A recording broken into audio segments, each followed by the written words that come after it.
All right, we'll get rolling. I'm always encouraged when people come back. You're either gluttons for punishment or you're really, really nice or what? You feel sorry for me. Thank you. I thank you and my wife thanks you that you feel sorry for me.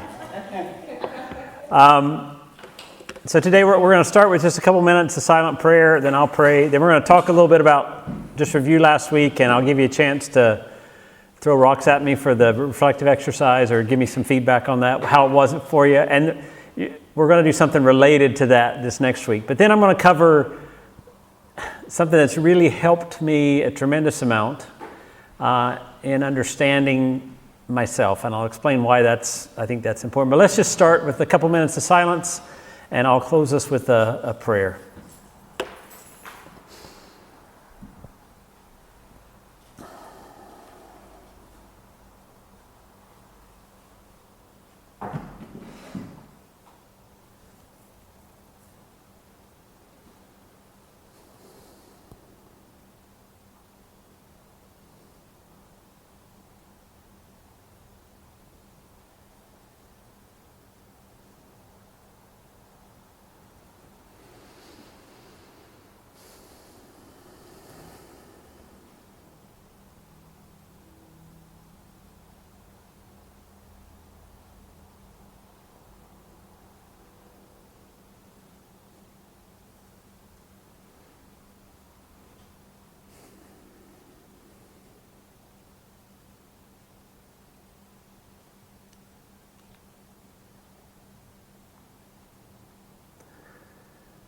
O Eternal One, it would be easier for me to pray if I were clear and of a single mind and a pure heart, if I could be done hiding from myself and from you even in my prayers.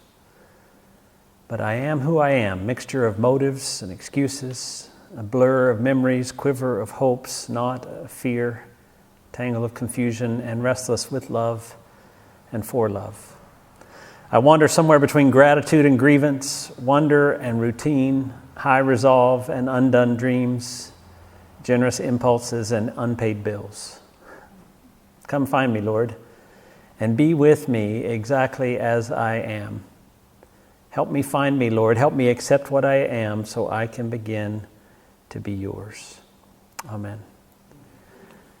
So last week we talked about this repeated pattern in the spiritual life that is a way of exposing parts of us, and it's a painful thing, a letting go, a making space, and a receiving. We walk through the life of Peter, and we're going to build from that today. I gave you this exercise, right? Think of the high moments of emotion and write out the experience along with any relevant circumstances. And, we're not going to take up, I should have said this last week, we're not going to take up your papers and grade them. This is not elementary school. And you can't do it wrong unless you don't do it. That's kind of the way I feel about these reflective exercises. So just kind of let them be what they are in your life. But as you went through the week, maybe I'll just ask a question or two and then anybody can comment whatever they want.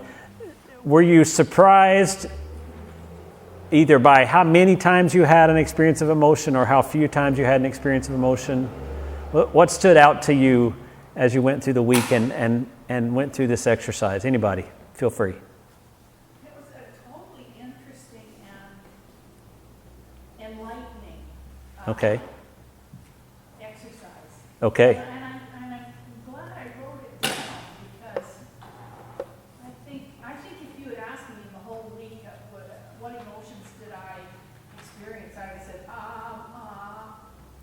well, maybe one time I was angry.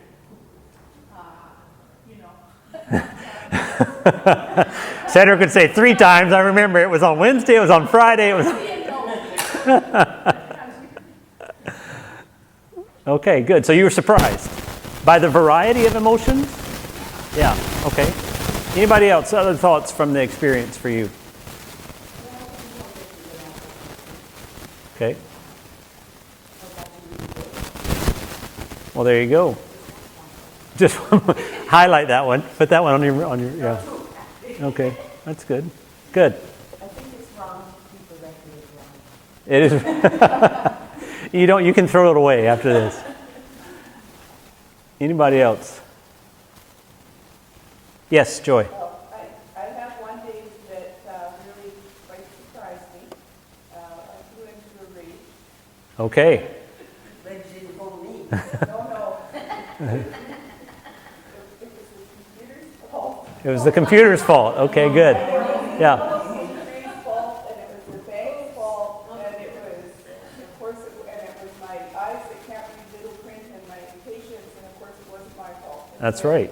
That's good. I put myself to death, but it's just interesting to sort of reflect on. I think everybody's coping with, right now with all these changes, it's sort of a baseline that's risen up of cope. Yeah. And tiny print on internets and banks that don't want to talk to you anyway. Yeah. Yeah, there's less margin. People are talking about the 6-month window of COVID. Like people are hitting a wall kind of the cumulative effects are weighing on people. Okay. That's not priceless. Yeah. Who would say they felt more emotions than they thought? Raise your hand. Who would say they felt less emotions than they thought? Raise your hand. Okay, great. Pauline, you were waving. I'm just going to do a little, I see you. Very, about if you want to take it. Oh, tongue in cheek, but Yes. No, but because of that, I was reading myself up for responding to the situation. Because I knew it was not right, I was talking about that shut. Even though I got that shut, I'm still murmuring in my head. And this went on and on. I kept saying, I was reading with remorseful. I kept asking for forgiveness. This went on too long. And then I realized it was the accuser. So the minute I identified him and told him to sling his hook, it looked like the Lord had already forgiven me, as if he didn't know that that was going to happen. But the first time I asked for forgiveness, it was done. But now I kept bringing it to him. I feel so bad. I think too, as we go through, especially this 5 weeks, we're talking about our identity.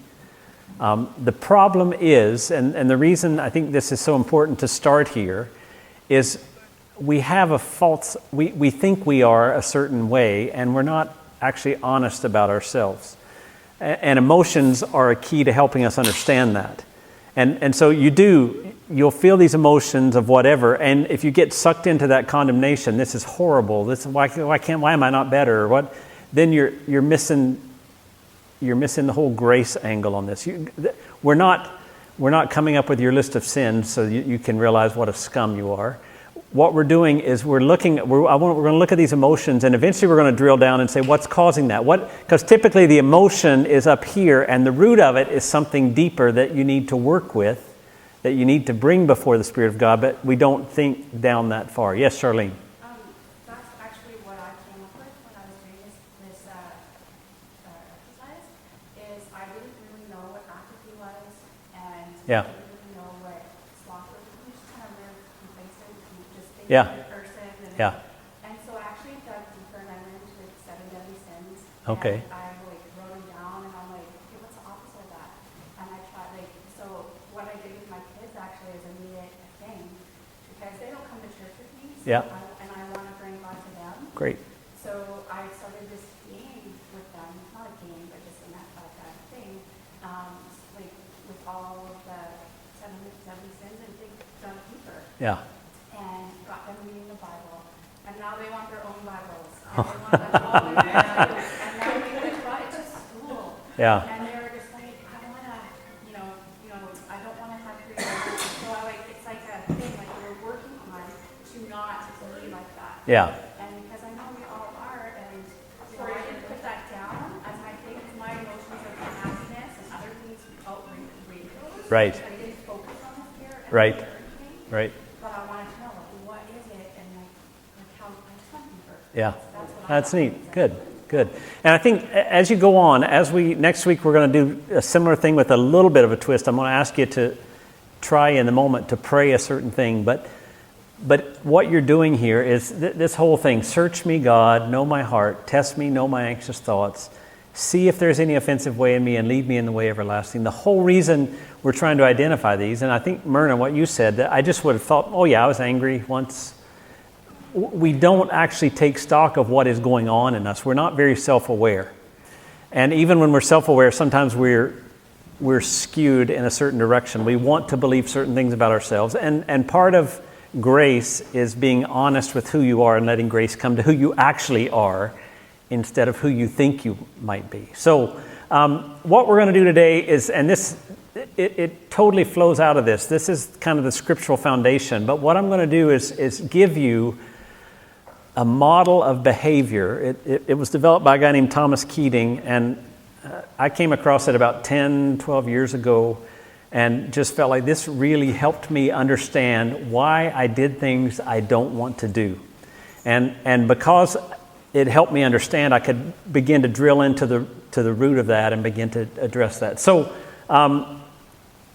it's all based on needs. We have basic human needs. When babies are born, that's a cute baby, right? None of mine. Is that you, Beth? That's not you.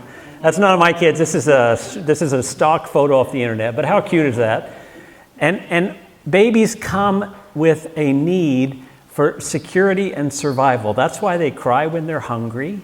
That's why they want to be safe and secure. And we know that if people don't hold babies for the first part of their life, that there are things that happen all the way there's trauma that happens that affects them their whole life. And that is a totally normal human need. It's something that God has put in us. It's nothing to be ashamed of at all. It's a need. Safety and security. We need to feel safe and secure. As we get a little older, if you look at human development, and kids get a little bit more, and they feel safe and secure, there's another need that approaches, and that's esteem and affection. Or some people say feeling good. Pleasure might be part of it. And what happens is once you realize that you're safe and secure, you want something more than that. They want to know that their parents love them. They want to be loved, right? When they're just babies, I'm sure they may, the thing is I want to eat. But eventually, you want to be loved by the person that's giving you the food. You want that esteem and affection. And that's a perfectly normal human need. It's a part of our development. We're wired for esteem and affection. You get a little older and you grab your phone, which all the teenagers do, right? But what the phone symbolizes to me is this need for power and control. If you have teenagers in your house, there comes a time, they call it differentiation, when they have to be their own person and not your child. And they have to and there's always conflict. It happens, I've always heard stories of daughters and mothers and sons and fathers, but I think it happens with everybody, where the child wants to take some power and control for their own life, and there's that clashing of, it's a normal need. We need to have certain power and control over our life. Now, all those things are basic human needs, and there's nothing wrong with them. We all have needs for affection, esteem, pleasure, security, survival, and power and control. Absolutely nothing wrong. But what happens in broken humanity, and it happens a number of ways, one of the ways is that need won't be met, and then we become obsessed with it. It's like we have to get it.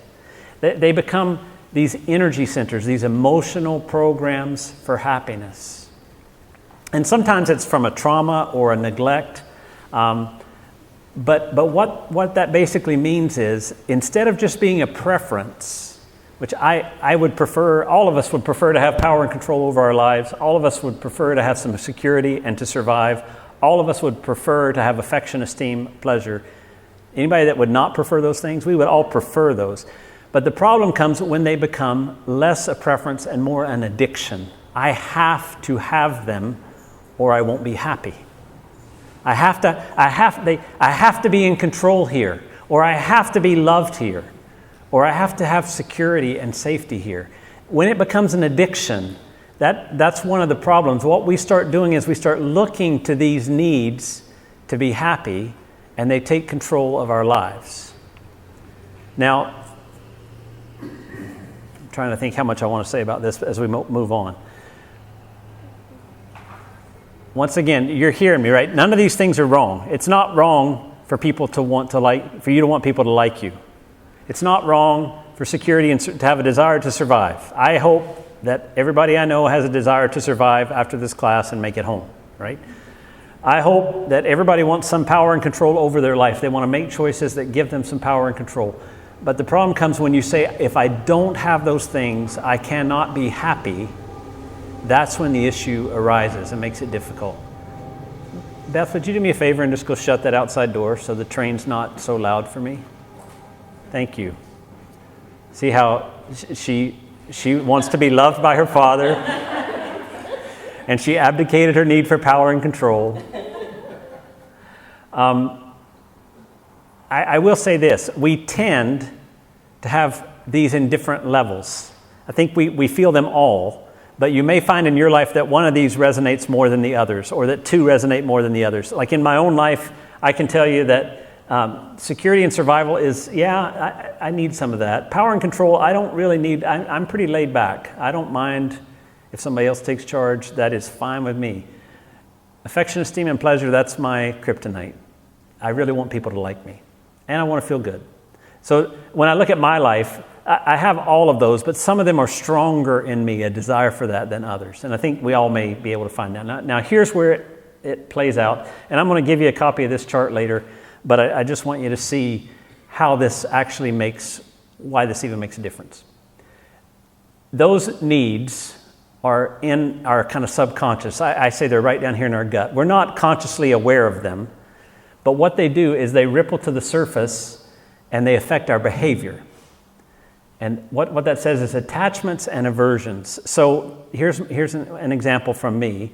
Because I like affection, esteem, and pleasure, and I want to have that in my life, and it ripples to the surface, there's certain things I drift toward, I attach myself to, and there's certain things that I avoid in order to meet that need. I'm attached to some things. I love it when people like me. I like to hang around people that like me. I like to avoid difficult situations if I possibly can. That's a aversion because it compromises the happiness I get from affection, esteem, and pleasure, right? So what happens in all of us is these needs underneath, they kind of ripple up into our life, and we decide the things that we like, the things that we don't like, the things we're attached to, the things that we want to avoid. And unbeknownst to us, we form a hidden agenda. We kind of plan our life to avoid certain things and to embrace certain things based on these needs. They're in our subconscious. We might not think, that person's just a jerk. I don't want to hang out with them. And we blame it on their behavior. They're rude. I don't want to hang out with them. When really what's driving me avoiding them is I want to be liked. And when I'm with them, I don't feel liked very much. So there's this kind of hidden agenda. Now, the problem with the hidden agenda that you have for your life is that reality never really wants to conform to your agenda. And there are triggering events that create chaos. You want life to be, how many of you have wanted life to be one way and it's been another way? Have you ever had that experience in your life? You wanted something, you had a desire for something, and it just didn't play out. Reality always comes in contradiction there, and when that happens, we feel frustration because we wanted something, and things just aren't going that way. In that moment of frustration, and I'm going to talk about these, this is when the emotions start rising, and there's three, what I call and what Keating calls afflictive emotions. We'll talk about them in a minute. That start happening in this frustration. These emotions well up in us. We're frustrated, right? And then those emotions start an internal dialogue in my head. I start talking, I can't believe they did that. They should have known better. He could have just done that for me, and my life would have been so much better. Or if he would have just done this, it would have worked. I've had these feelings, and I start this internal dialogue. This internal dialogue gets my gut all upset. And all of a sudden, it's not working, I'm not happy. And what happens then is that feeling goes back into my subconscious and says, you just got to try harder. Okay? Now, let me explain this. I know this is really generic, but let's just take an example here. This is me, let's say. Affection, esteem, and pleasure is the root thing. It bubbles to the top, and I develop this hidden agenda that says, I like people to like me. I want to feel good. And I want to avoid things that hinder this. That's my hidden agenda. I may even know that. It may not be so hidden.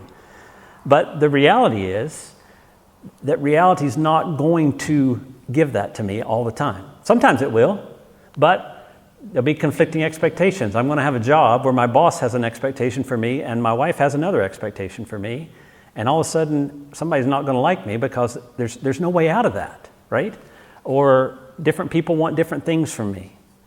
Whatever it may be, the reality is going to challenge what I actually want to happen, and I'm going to feel that frustration because I'm caught. What I want, because it's become an addiction, I have to have it to make me happy, is not coming to me because reality is standing in the way. So I get frustrated and I start feeling these afflictive emotions. And these are the three that I want you to look for: anger, fear, or shame. I get mad because you don't know what you're putting me through. Or I get afraid. Well, if this person doesn't like me, what's going to happen? Or I feel ashamed. I just can't handle this. I can't even handle life. I can't cope with this situation. What kind of person am I? Oh my goodness, I feel ashamed.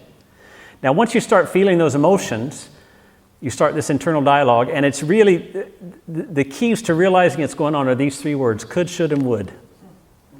If you hear yourself saying those things in your head, you're in that dialogue. Because, say for example, well, here's the deal. Somebody in church is doing something they shouldn't be doing, and it's bad for them, and I'm going to go talk to them about it. So I like people. I want people to like me. So I go and I meet with them, but they don't want to change their behavior, and they feel like I'm being super spiritual and condemning them and coming down on them, and I'm mad at.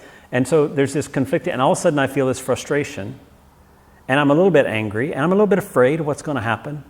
And I start saying things like, well, she could just listen. It says it right there in Scripture. If she would do what the Bible says, if she should do that, or he should do that. I start hearing these things in my head, and I'm upset at that moment.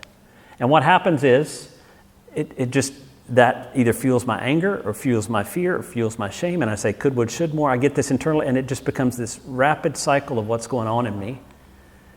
Couldn't that be a righteous thing, though? It could be. But the thing is, if I was truly righteous in that, there is righteous anger, but righteous anger tends to not start that. I mean, if I'm upset because God's upset, I can leave it with God. But when I'm upset because I'm upset, it's a whole different thing. When I have to have because what they're doing is, by not listening to me, by making my life difficult, they're attacking my need for affection and esteem. I'm not getting what I want, that I think I have to be happy. If they don't like me, I can't be happy. And it starts this emotional turmoil, which means I don't feel happy, and goes back in and just stirs up the pot even more. So I'm going through this cycle. Now, just so you know, it's not just me. Let's do somebody with power and control. Okay? Bubbles up to the top, they have this hidden agenda. Their hidden agenda is, I like to feel in control.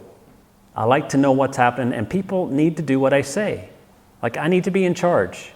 For me to be happy, I need to be in charge. We all know those people, right? Some of us are those people, right? We all know those people. But the reality is, how many of you have learned that control is really only an illusion? You have no control. None of us can control whether we get home safe today or not. Now, we don't like to think about that, but there are factors out of our control all the time. So reality says, yeah, sure, you like to feel in control, but reality is never going to let you be fully in control. I mean, perfect example, and I'm not even being political and saying anything here, but not even the President of the United States has enough power to keep himself from getting COVID. He cannot be in control, right? And so reality will never let you be fully in control. So if you have to be in control to be happy, you're set up for frustration.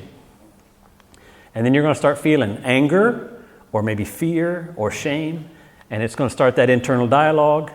If they would just do this, or he could do that and make my life so much easier, she should do this, whatever it may be, it starts that cycle going round and round and round. Emotional turmoil, I'm not happy anymore, and because I'm not happy, I feel like I've just got to do better. It sinks back into my gut. I got to work harder at maintaining power and control. I've got to arrange my agenda better. I've got to attach myself to certain things and avoid other things, or I'll be in trouble. Security and survival, same thing, right? Up to the top, these people, surprise is the enemy. I do have a bit of this in me. I like things to flow smoothly. I like to know what is ahead. The funniest thing in my marriage, and if you know my wife lives in 15-minute increments. she really does live in 15-minute increments. I live in 15-day increments. I would like to plan 15 days ahead, and she would like to plan 15 minutes ahead. So that's probably been good for my security thing. I'm constantly, she's changing on a dime, and we've learned to kind of meet in the middle. She's gone to 17 minutes, I think, instead of 15 minutes. But I like to know what's coming. I like to prepare myself. Sometimes she'll have I've said this before in sermons, sometimes she'll have an idea for the day that is better than the idea that I've had in my head for the past 2 weeks. It's better. I'll like it better, but I have to it's so hard for me to change, Here, instead of working in the backyard, let's go eat ice cream. Well, that's a way better idea. But I was planning to work in the yard, and I've had my head set to work in the yard, so surprise is the enemy. I like things to flow smoothly. I want to know what's ahead, but guess what? Life is often managed chaos. You can never fully know what's coming around the corner. So safety and security, while it's a good thing, and it's a great preference, if it's an addiction, you're going to end up in frustration. You're going to feel these afflictive emotions. I'm angry. I'm afraid. I'm ashamed of what's going on. I should have done better at this. You'll start using the same internal dialogue, could, should, would, round and round and round. Emotional turmoil. I'm not happy, and so I got to try harder. Now this is, to me, is a key for us to understanding who we are. Now in this moment, I'm going to say a bit more about this, but there are a lot of different scenarios where these kind of things can happen, like managing work and family obligations. Have you ever had a situation where your family and your work brought conflict in your life, and you were frustrated, and you were angry, afraid, or maybe even ashamed? I mean, and you had this dialogue going on in your head, and you could feel that bowling ball in your stomach. That's another phrase, my wife. I feel the bowling ball in my stomach. I know exactly when it's not good. And so we try harder. Another one would be relationships with people who make bad decisions. You ever had that? You love this person. You're trying to help them, but they just make bad decisions. And you get frustrated. You get angry at them. You're afraid what might happen to them. You're ashamed that you can't exert more control in their life, that they can't see if they could or would or should just do these things. And it becomes this inner turmoil, this frustration.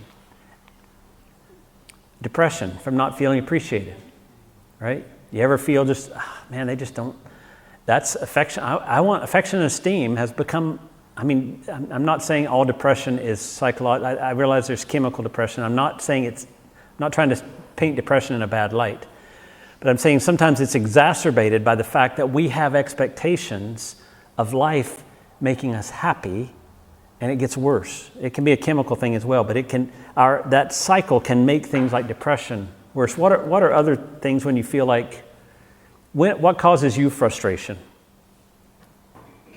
Any ideas? Any examples? When I can't measure up to my own expectations. Okay. When you can't measure up to your own expectations. So you have an expectation that you'll be a certain way, and reality shows you that you're not who you are, so you feel frustrated. And especially when it comes to getting things done. Yeah. I have maybe my list is too long, but to other people it would be short. Yeah. And Yeah. I just Yeah. And why can everybody else get this yeah. accomplished and I'm not, And so there's shame coming out there. There may be anger or a fear. Now I don't even have time to go see my neighbor, and I know she needs me. Yeah. Yeah. Every once in a while, something like that. Yeah. Okay, that's a good example. Any other examples of when you feel frustrated? What brings that in you, that kind of afflictive emotion and that cycle? I think it's when, Go ahead, Kim, then Charlene. when you see people you love, like the kids, if they're making decisions that are stupid or whatever, Yeah. like, why are you doing that? That's frustrating. Yeah. And you in that balance of they need their independence and they're growing up and they Yeah. want to make their own decisions, blah. But then when I step back, I often see that those things that bother me the most are actually prevalent in my life. Yeah. That's probably why it bothers me, because Yeah. It's Yeah. true. Yeah. Yeah, so I mean some of that is control and some of that is caring. Like you want safety and security for your kids. You want your kids to be happy, right? yeah. But when it just doesn't work, there's that. And how many of you felt that cycle where it's going? You just can't get away from it. It's in my head. I'm frustrated. I'm mad. I can't. And Well, it's the accuser. He just keeps it going in your head. Charlene, what were you going to? Oh, I just got a puppy, so You just got a puppy. it's like I've never had an animal before. So like that was one of my Wednesday things. It was like I had to work, I had the kids, I had, all these things I had to do. And this dog was just throwing everything off of, he'd run away, he'd pee and poop, just everything, right? So it was very frustrating. Yeah. And I had no control over it whatsoever. And I was just overwhelmed, like, oh my gosh, am I going to get to work on time? Am I going to, be able to do all the things I have to do? Because he takes so much time Yeah. from you. Yeah. And so you feel that you're stuck in that cycle. Exactly. Yeah. When's it going to be better? Right. Now, the reason I find this important, this whole cycle, and that being aware of it, because I mean, it's in your head, right? Okay, so what? So you taught me, so I see myself in that cycle. I see myself going through it. Why? Well, here's the point. The cycle can be broken, but really only there. Because you can tell yourself, I want to be different, right? I'm going to have a different agenda. But how many of you have said in your head, I want to be different, and then reality hits you and you're still the same person, right? That's why I want people to track their emotions and their frustrations, because at that moment, that's where you can realize, oh, something's going on here. Something underneath that I'm holding too tightly is not working for me. And the point is, those emotions are actually gifts. It's a gift from God. It's a sensor, right? If you're sleeping in your house and the wah, wah, wah goes off, the fire alarm or smoke alarm, how many of you are like, oh, that irritating smoke alarm? I was sleeping so good and that stupid smoke alarm woke me up. No, you realize the smoke alarm, it's not pleasant, it's interrupting what I want, but it's actually good for me. It gives me a signal that something is wrong and that I need to take action to address it.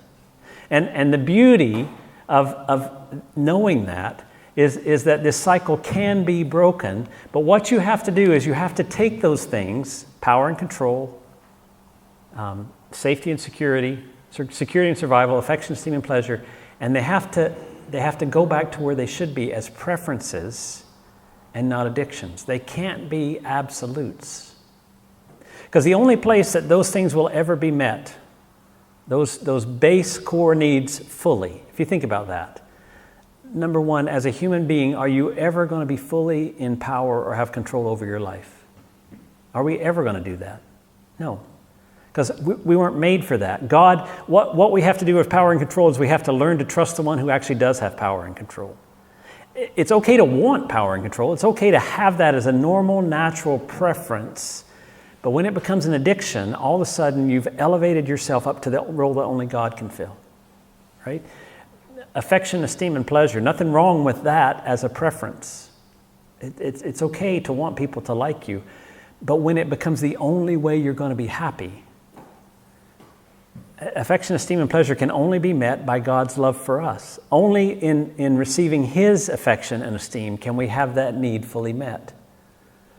And security, survival, if we're taking charge of that, if it's our responsibility to keep ourselves secure and survive, there's no way we can do it. Only God provides. And you look at what He did for security, right?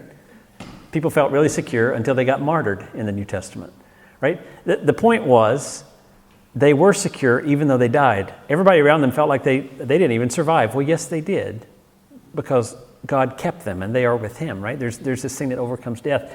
But when we take those three needs, which are normal, and we make them idols, or we make them things that we have to have, we make them addictions, then we get in trouble. And so the point of this whole chart is to help you realize what you're actually basing your identity on. And by identity, I mean what makes you feel good about yourself. If you're basing your identity on having power and control in a situation, I can promise you that God, in your discipleship path, is going to take you out of power and control, because He wants to pry that idol out of your hands. Remember that letting go, making space, receiving from God. If you're basing your identity on affection, esteem, and pleasure, I've got to feel good, people have to like me, God's going to rip that out of your hands at some point, because you've got to let Him fill that need.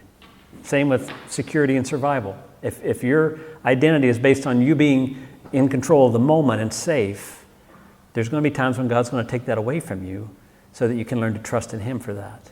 And begin to realize that your true identity is bound up in Him. So, does that make sense?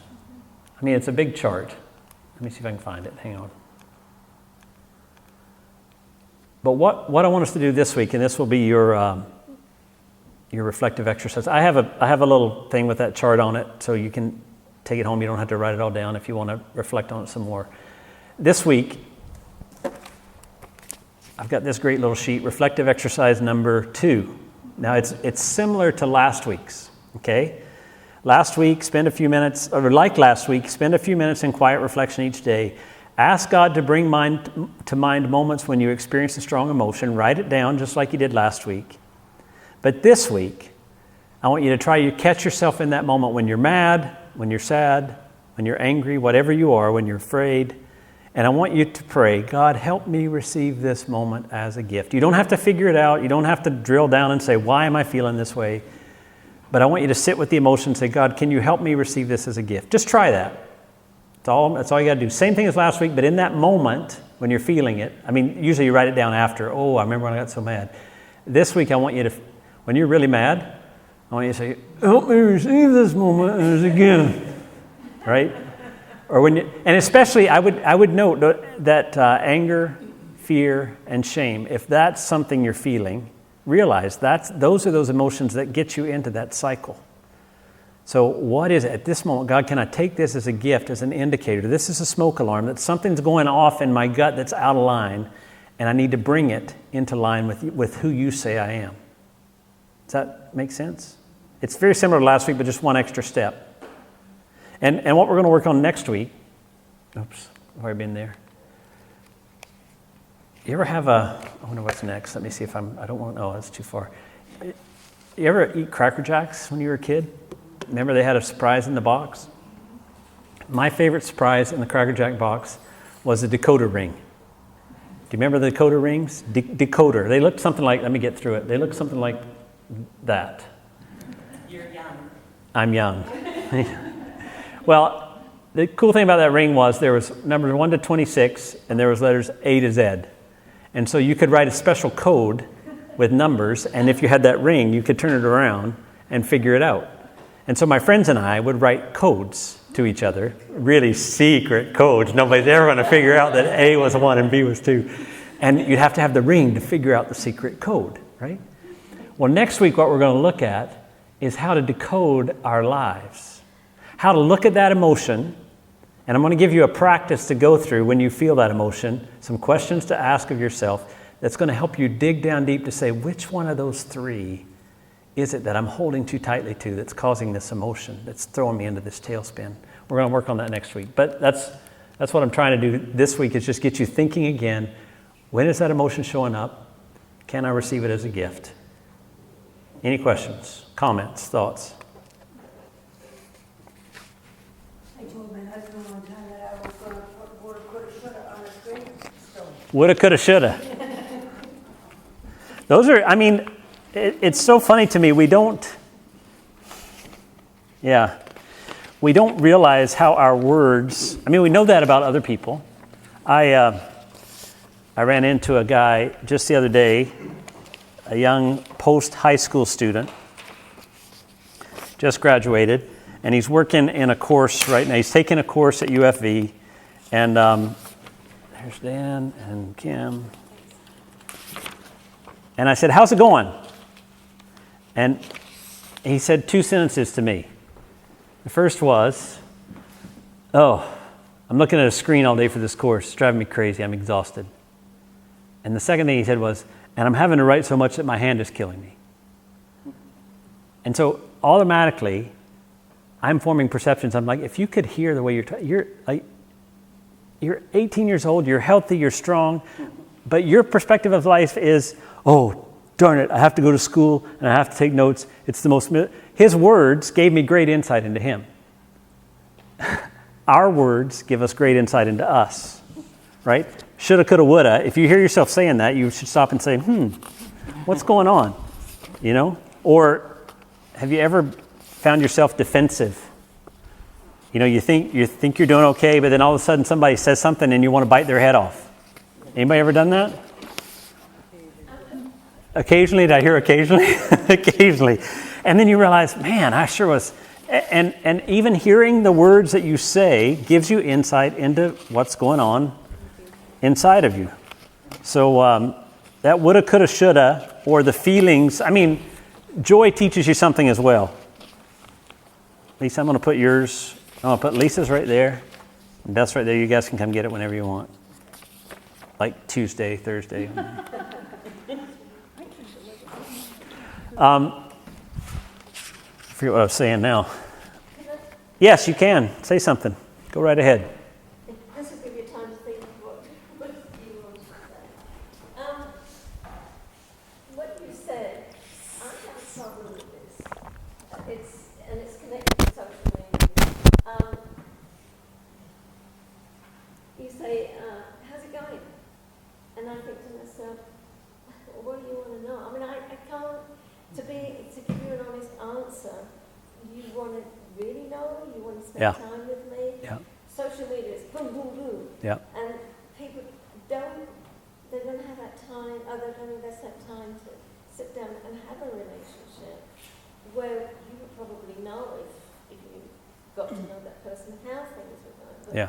I haven't got the answer, but I have great difficulty in people saying to me, how's it going? Or, how's Chris? And I think, how do I answer that? Yeah. What do you really want to know? Not much, because people lose interest after how many seconds is it? Yeah. Yeah. And I think one of the reasons I find teaching about this important is because we want the quick, we want the easy. Our society's structured that way. And I mean, I don't want to go back to 100 years ago. I like our technology. I like where we're at. But you realize 100 years ago, people worked in the field all day by themselves. People walked to town. You had these huge chunks of empty mental space where you could reflect, you could think. And we don't have that anymore. We're fast. And people react on social media. They see a clip, they share it, they share their emotion, boom, and they move on to something else. And they never even think. That's what drives me crazy about social media. Do you realize what the story is behind there, right? And so, to me, part of discipleship and spiritual formation is we have to slow down long enough to be aware of who we actually are. Because that's who Jesus wants to work on.